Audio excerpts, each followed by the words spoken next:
72 சங்கீதம். தேவனே, ராஜாவின் குமாரருக்கு உம்முடைய நீதியையும் கொடுத்தருளும். அவர் உம்முடைய ஜனங்களை நீதியோடும் உம்முடைய ஏழைகளை நியாயத்தோடும் விசாரிப்பார். பர்வதங்கள் ஜனத்திற்கு சமாதானத்தை தரும், மேடுகள் நீதியின் விளைவோடிருக்கும்.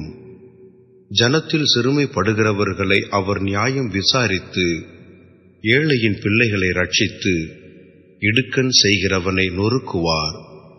சூரியனும் சந்திரனும் உள்ள மட்டும் அவர்கள் உமக்கு தலைமுறை தலைமுறையாக பயந்திருப்பார்கள். புல் அறுப்புண்ட வெளியின் மேல் பெய்யும் மழையைப் போலவும் பூமியை நனைக்கும் தூறலைப் போலவும் இறங்குவார். அவருடைய நாட்களில் நீதிமான் செழிப்பான். சந்திரன் உள்ள வரைக்கும் மிகுந்த சமாதானம் இருக்கும்.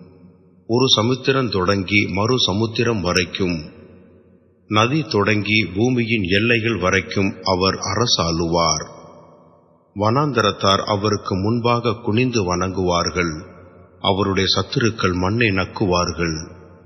தர்ஷீஷின் ராஜாக்களும் தீவுகளின் ராஜாக்களும் காணிக்கைகளை கொண்டு வருவார்கள். சேபாவிலும் உள்ள ராஜாக்கள் வெகுமானங்களை கொண்டு வருவார்கள். சகல ராஜாக்களும் அவரை பணிந்து கொள்வார்கள். சகல ஜாதிகளும் அவரை சேவிப்பார்கள். கூப்பிடுகிற எளியவனையும் உதவியற்ற சிறுமையானவனையும் அவர் விடுவிப்பார்.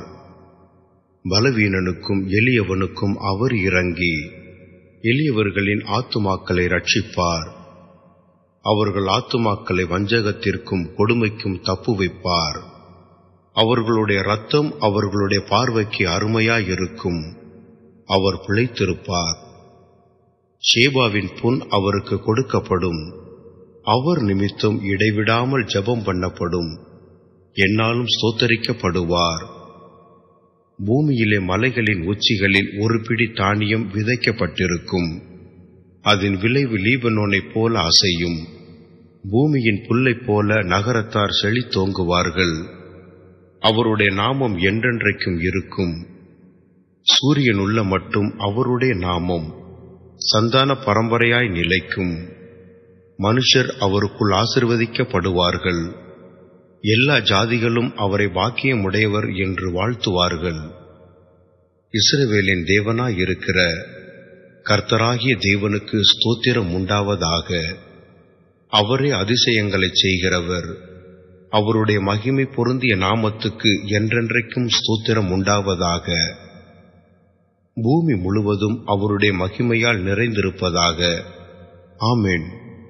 ஈசாயின் புத்திரனாகிய தாவீதின் விண்ணப்பங்கள் முடிந்தது.